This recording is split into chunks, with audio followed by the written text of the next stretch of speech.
Bonjour à tous, c'est toujours compliqué pour le gouvernement et la majorité. 1 an et demi après l'arrivée du Nouveau Monde, tout ne se passe pas franchement comme prévu. Sur les Gilets jaunes, les exécutifs peinent à trouver la parade.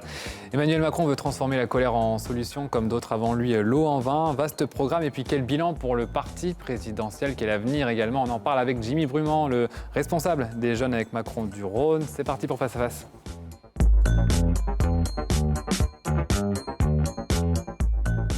Bonjour Jimmy Brumand. Bonjour.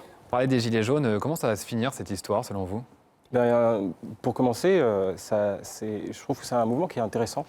Et quelque part, c'est peut-être une bonne chose pour la France et peut-être pour ce gouvernement, parce qu'on a des citoyens qui peut-être avant étaient moins engagés et qui ont décidé de s'exprimer. Alors, s'il y a une colère, c'est qu'il faut l'écouter et qu'il y a des choses à faire. Le président, le gouvernement a annoncé qu'il y aurait une période de concertation qui durerait 3 mois. Je pense que c'est à l'issue de ces 3 mois qu'on va pouvoir comprendre très clairement ce qu'on va pouvoir faire ensemble pour que la France avance. Vous parlez de citoyens qui s'expriment. Dans ce cas-là, si on en suit cette logique, c'est que le gouvernement, la majorité est largement minoritaire face à ces gens. On ne peut pas parler de minoritaire. Je pense qu'on pense au même sondage. Où on explique que 3/4 des Français trouvent que le mouvement est justifié. Plus, 84%. Voilà. En fait, ça monte surtout. Les votes sont intéressantes. Je fais partie des Français qui pensent que ce mouvement est justifié, mais je trouve qu'il est aussi un peu injuste. Je fais partie des Français qui trouvent que ce mouvement est justifié, mais je ne le soutiens pas. Qu'est-ce que je veux dire par là ? C'est-à-dire que s'il y a une colère, s'il y a des gens qui souffrent, évidemment, qui doivent l'exprimer. Mais peut-être aussi qu'il y a de l'incompréhension. Moi, je pense qu'on va dans la bonne direction. On a fait des réformes qui sont importantes. On le comprend, il y a les chiffres, mais on n'a pas réussi à dépasser ces chiffres. On a distillé beaucoup d'informations, mais on n'a pas réussi à faire de la communication. Ce qui fait que peut-être, à un moment, la confiance s'est rompue. Et c'est le moment où des gens comme moi, des gens comme peut-être le parti La République En Marche, on doit se remettre en question parce que notre rôle de militant, c'est aussi le rôle de pédagogie.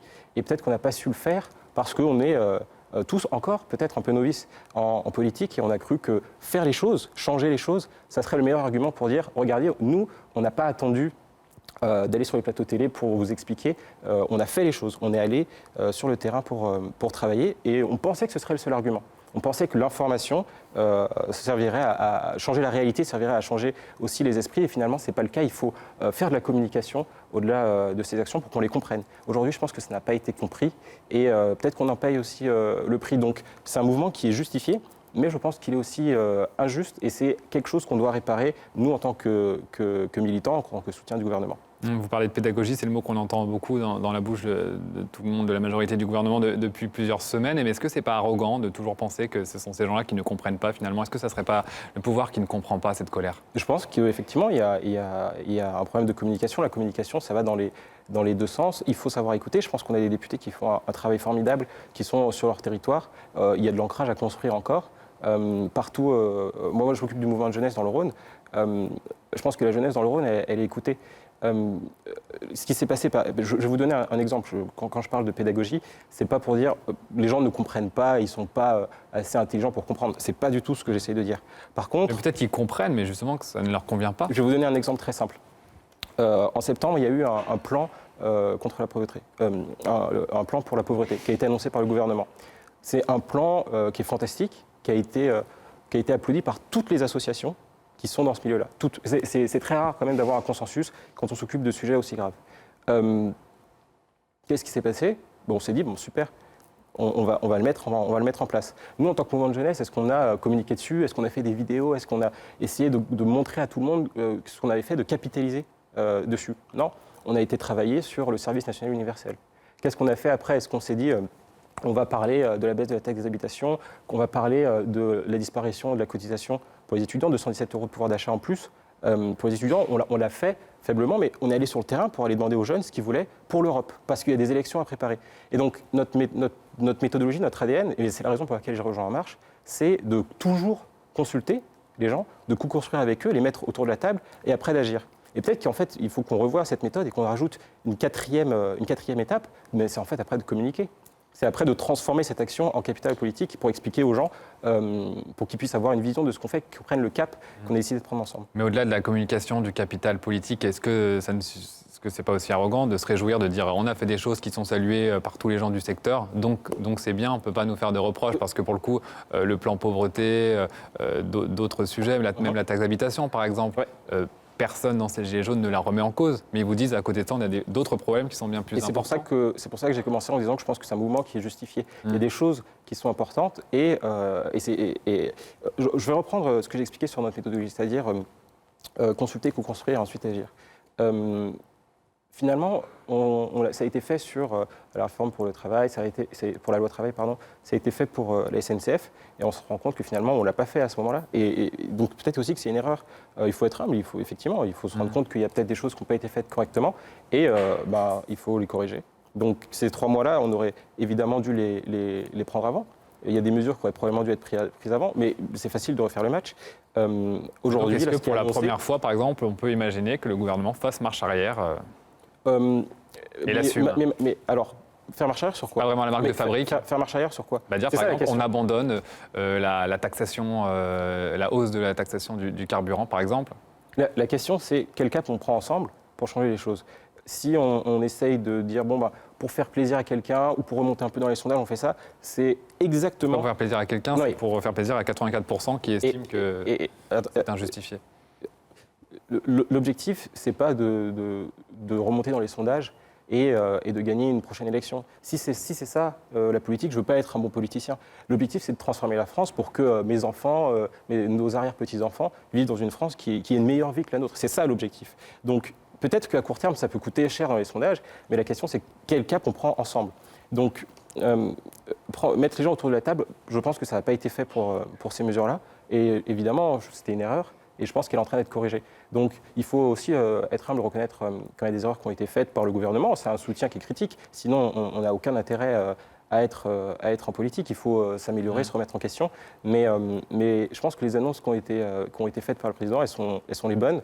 Il y a des choses qui ont été faites qui, je pense, ne sont pas encore perçues par les gens qui sont dans la rue. On se rend compte quand on regarde, par exemple, les pétitions qui demandent une hausse du SMIC, mais ça a déjà été fait. Il va y en avoir une autre encore dans quelques mois, puis encore une autre en avril pour ceux qui ont la prime d'activité. Donc il y a plein de choses dans les revendications qui sont déjà faites. On demande quand on demande des baisses de taxes, il y a des milliards et des milliards de baisses de taxes qui ont été annoncées. Donc il y a beaucoup de choses qui sont déjà faites, mais il faut mettre les gens autour de la table, discuter avec eux. Ça n'a pas été fait sur cette partie-là des réformes. Et donc je suis assez satisfait des annonces qui ont été faites et il faut qu'on avance comme ça. Mais le sentiment qui revient quand même, c'est le sentiment d'injustice chez les gens entre une politique favorable pour les riches, la suppression de l'ISF, et des gens qui vont travailler tous les jours, qui voient leur pouvoir d'achat baisser, parce que le carburant augmente, tout ça. Ça, c'est pas avec ces chiffres et toutes ces mesures que vous annoncez que les gens se sentent mieux, se sentent avoir un plus important pouvoir d'achat. Je pense qu'il y a 2 choses dans ce que vous dites et dans ce qu'on entend dans les revendications. Premièrement, il y a effectivement le pouvoir d'achat et le sentiment d'injustice fiscale. Comme je dis, il y a des milliards de taxes qui ont été supprimées par le gouvernement cette année. Ça sera encore le cas pendant les années qui arrivent. Donc, la question, c'est de savoir quelles sont ces taxes-là et pourquoi. Donc là, je pense que c'est un déficit de communication. Mais ensuite, l'implication des citoyens dans notre démocratie et sur les sujets et les réformes qui arrivent, et ça, c'est quelque chose qui n'a pas été fait. En tout cas, pas sur ces réformes-là. Donc, il y a des annonces qui vont être faites dans les semaines qui arrivent pour changer ça. Il y en a qui viennent d'être faites. Et oui, je pense que c'est un vrai problème. Il faut qu'il y ait un rapport plus direct entre les citoyens et les élus. Justement, et c'est quelque chose à changer. C'était quand même la promesse initiale d'En Marche, ce côté horizontal. Il y a aussi beaucoup de déception, qui est d'autant plus forte qu'il y avait des attentes sur Emmanuel Macron, sur ce nouveau parti. Finalement, c'est devenu un parti comme un autre. On ne peut pas dire que ce soit un parti comme un autre, puisque je pense qu'un parti comme un autre, justement, aurait tout fait pour pas avoir... aurait déjà changé de cap. Et aujourd'hui, il y a un reproche qu'on ne peut pas faire à ce gouvernement, et c'est pour ça que je continue de le soutenir, c'est qu'il a expliqué ce qu'il voulait faire et il le fait.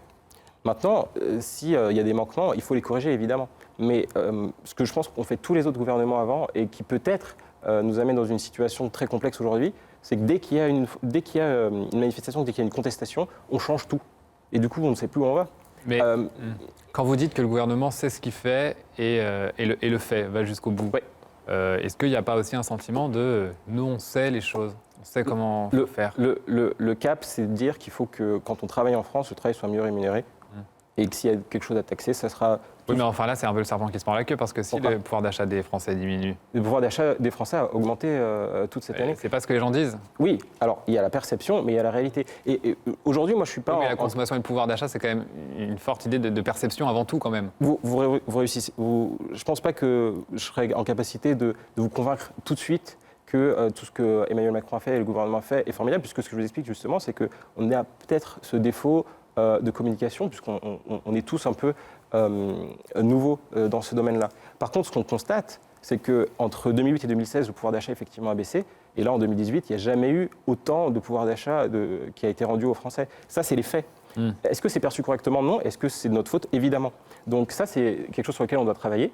Mais je pense que ce que le gouvernement dit qu'il veut faire, le cap qu'il veut tenir, il est bon pour la France. Et c'est à nous maintenant de faire en sorte que la perception rejoigne la réalité. On va avancer un peu. L'objectif du gouvernement, sur le fond, c'était aligner le diesel sur l'essence, au niveau de la taxation.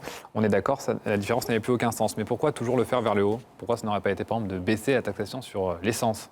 Alors, quand on parle de fiscalité écologique, pourquoi est-ce que... Il y a plusieurs choses.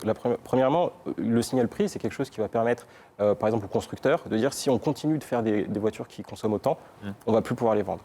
Ça sera des voitures qui seront remplacées par des hybrides ou des électriques. Peut-être que les gens vont trouver d'autres solutions. Donc c'est aussi quelque chose qui va contraindre un peu les En les quoi ça constructeurs. contraint les constructeurs d'augmenter les prix du carburant?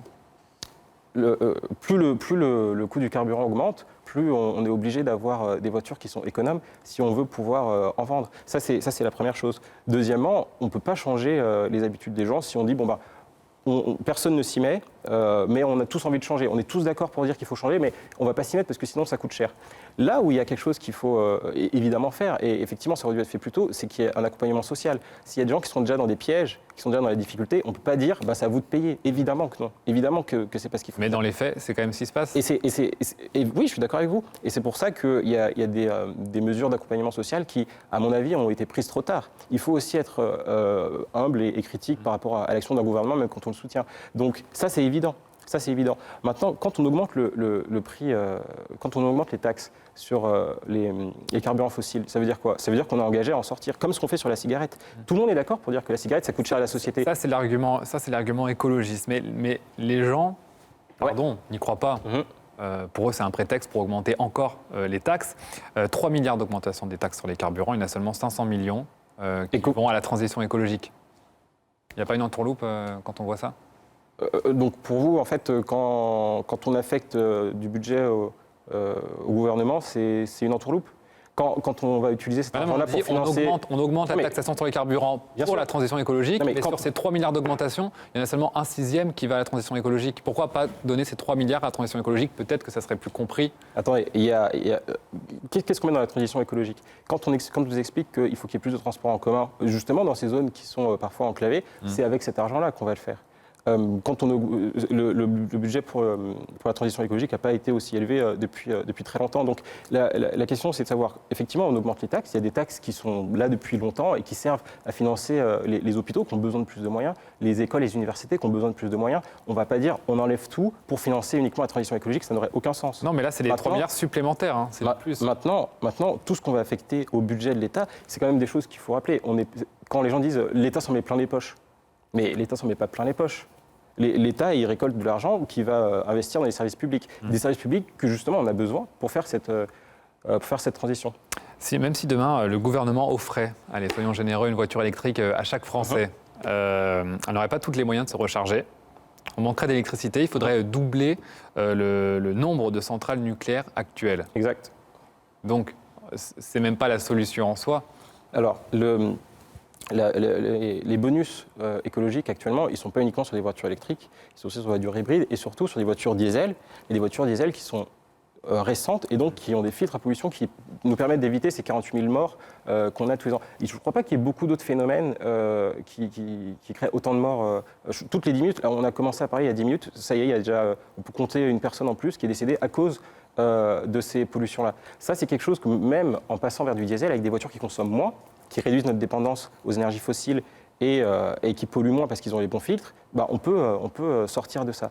Et donc, pour revenir sur l'augmentation de la taxe, effectivement, on va pouvoir financer des infrastructures, on va pouvoir financer une transition écologique, mais ça va surtout nous permettre de sortir d'une dépendance de pays où on ne maîtrise pas ce qui se passe dans les monarchies pétrolières, pardon, on n'est pas du tout maître de ce qui se passe là-bas et on ne sera jamais maître de nos budgets si on est complètement dépendant de ces pays-là. Quand on passe à l'électricité, c'est une transition qui va prendre du temps, même si parfois il faut accepter un peu de nucléaire, même si par contre ça nous laisse le temps d'ouvrir une transition vers les énergies renouvelables. L'ancien ministre de l'Environnement, Ségolène Royal, parle de scandale citoyen et accuse le pouvoir de semer le désordre. Oui. Comment on accueille cette critique venant de Ségolène Royal, qui a quand même longtemps soutenu Emmanuel Macron à ses débuts? Mais Ségolène Royal, je pense qu'elle a un livre à vendre et qu'elle veut en faire la promotion, c'est tout. C'est des mesures qu'elle a soutenues. Elle a soutenu la taxe carbone. Et aujourd'hui, elle explique que ça sème le désordre.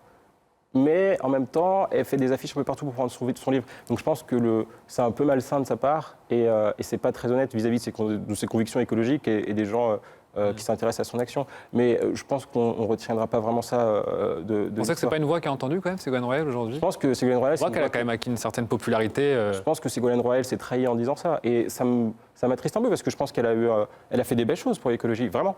En particulier quand elle a soutenu cette taxe, elle a décidé de la transformer elle-même et maintenant elle la désavoue.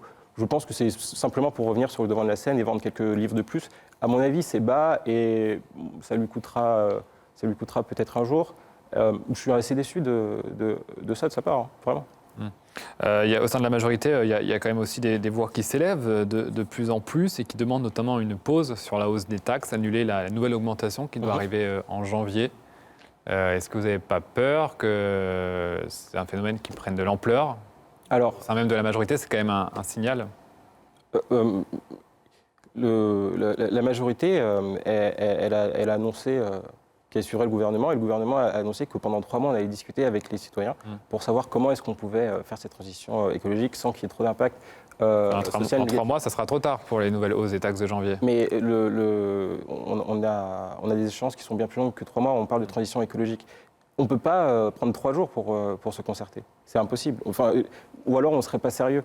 Donc moi, je pense que c'est à l'issue de ces 3 mois qu'on pourra vraiment savoir. On ne peut pas dire, par exemple, comme on est d'accord, on a oublié. Allez, on oublie de vous concerter avant, on met ça en stand-by, on se concerte et après on voit ce qu'on fait. Non mais écoutez, il y a déjà des choses qui ont été annoncées sur les taxes du carburant dans les cas où il y aurait des augmentations trop subites, il y aurait une baisse ou une adaptation des taxes. Mais si on dit ça c'est le cap, c'est la volonté. Maintenant, comment est-ce que ça doit marcher précisément?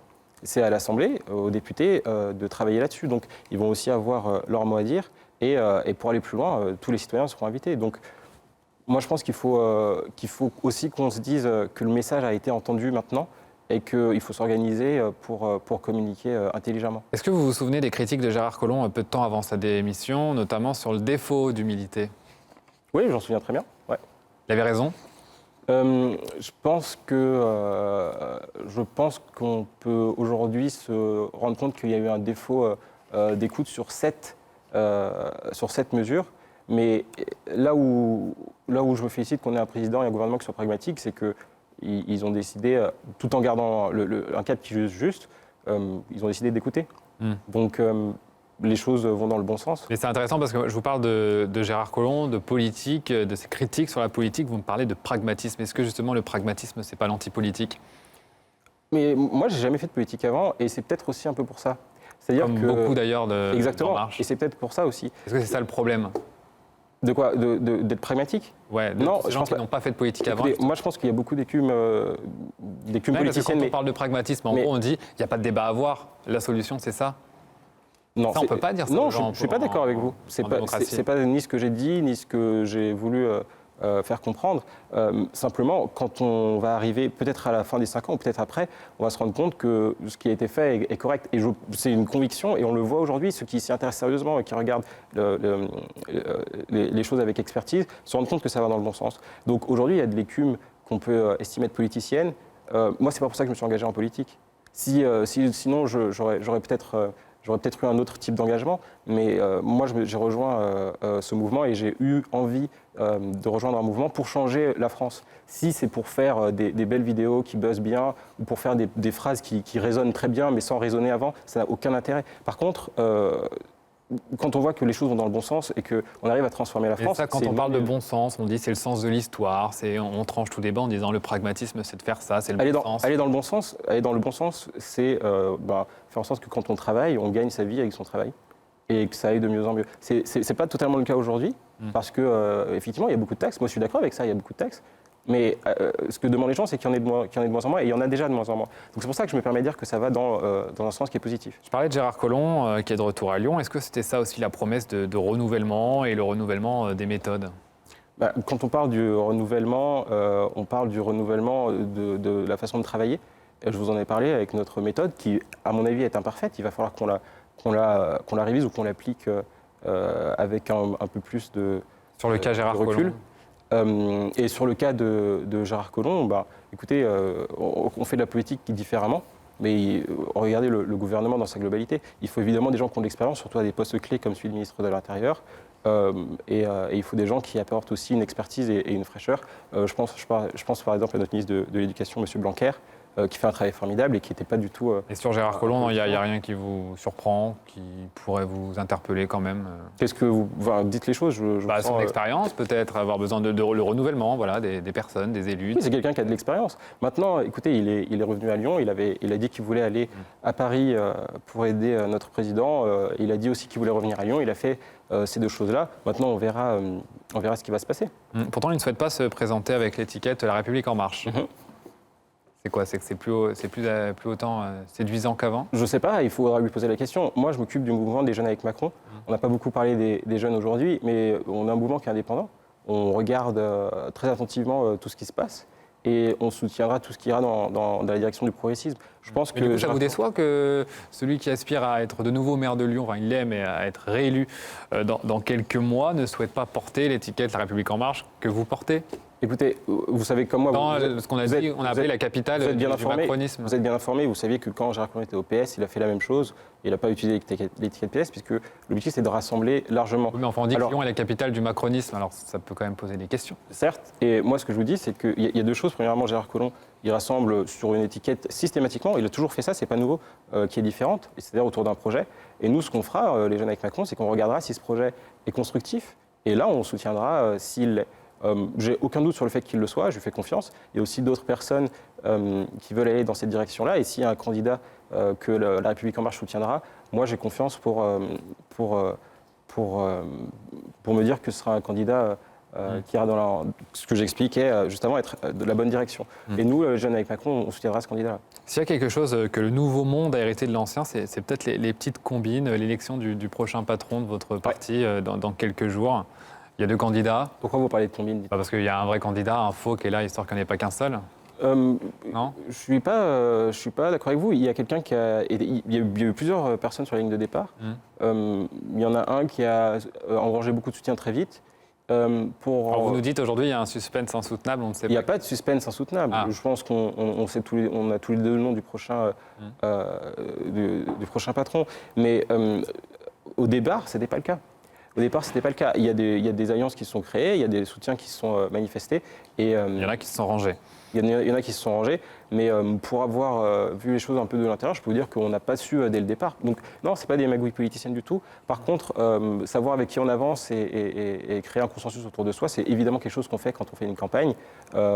Et non, moi, je pense avoir le nom du prochain patron. On verra bien ce qui se passe samedi. Mais non, je ne vois pas pourquoi vous parlez de magouille aujourd'hui. Parce que c'était pareil pour le poste de patron du groupe à l'Assemblée. Il y avait beaucoup de candidatures et puis on leur a vite fait comprendre. On ne peut pas reprocher à quelqu'un de faire un consensus. Je veux dire, il y a pas eu de... Il y a eu plusieurs personnes qui étaient intéressées. Il y a un consensus qui s'est créé. On n'est jamais à l'abri d'une surprise, mais il y a un consensus qui manifestement s'est créé. On verra ce qui se passe samedi. L'absence de femmes également. Il y a quelques semaines, La République En Marche lançait un appel pour des candidatures féminines aux européennes. Mais quand on voit la place qu'il aurait attribuée, notamment au sommet de l'État, des postes clés, alors qu'il y avait des candidates féminines, on peut comprendre qu'elles soient un peu démotivées. Écoutez, regardez l'Assemblée aujourd'hui, regardez l'Assemblée il y a quelques années. Je pense que la force qui a permis de rendre l'Assemblée plus féminine, c'est La République En Marche. Si vous regardez le gouvernement, ça fait un peu plus longtemps qu'il est paritaire, mais on est resté aussi sur quelque chose de paritaire. Après, il ne faut pas non plus... Premier ministre homme, président de l'Assemblée homme, président du groupe La République En Marche homme. Ouais. Il y avait des femmes qui étaient candidates. Attendez, est-ce que ce que vous sous-entendez, c'est qu'il faut nommer des femmes parce qu'elles sont femmes? C'est pas moi qui le disais. Non, mais la question que je pose, ça s'appelle la parité. Non, la parité, c'est dire que dans les instances qui nous représentent, il faut qu'elles nous représentent aussi en termes de parité. Il faut qu'il y ait autant de femmes députées que d'hommes, il faut qu'il y ait autant de femmes ministres que d'hommes, etc. Je pense que la mission est accomplie. Une fois qu'on est élu, c'est à chacun de faire son travail, de créer le consensus qu'on a vu, qu'on va voir probablement se créer ce samedi. Et je pense que La République En Marche, c'est une force qui va dans ce sens-là. On n'a jamais eu autant de femmes à l'Assemblée, on n'a jamais eu autant de femmes engagées en politique. Et là, bientôt, il va y avoir les élections européennes. On a peut-être de liste féminine. On a quasiment 40% de femmes qui ont postulé pour être candidates aux européennes. Ça, c'est quelque chose qui... Attendez, les listes ne sont pas encore faites. Je vous parle des personnes qui souhaitent être candidats. La première fois, si vous vous souvenez bien, quand on cherchait des députés, on était bien en dessous des 40%, il a fallu faire un deuxième appel. Aujourd'hui, ça se fait spontanément. Donc, peut-être de liste féminine, souhaitée? Mais je ne sais pas. Écoutez, moi, ce qui m'intéresse, c'est le projet. Ce qui m'intéresse, c'est les valeurs que la personne va apporter. On continuera d'en parler. Merci beaucoup. Merci à vous. Vraiment d'avoir été mon invité. Tout vos replays sur tlm.tv.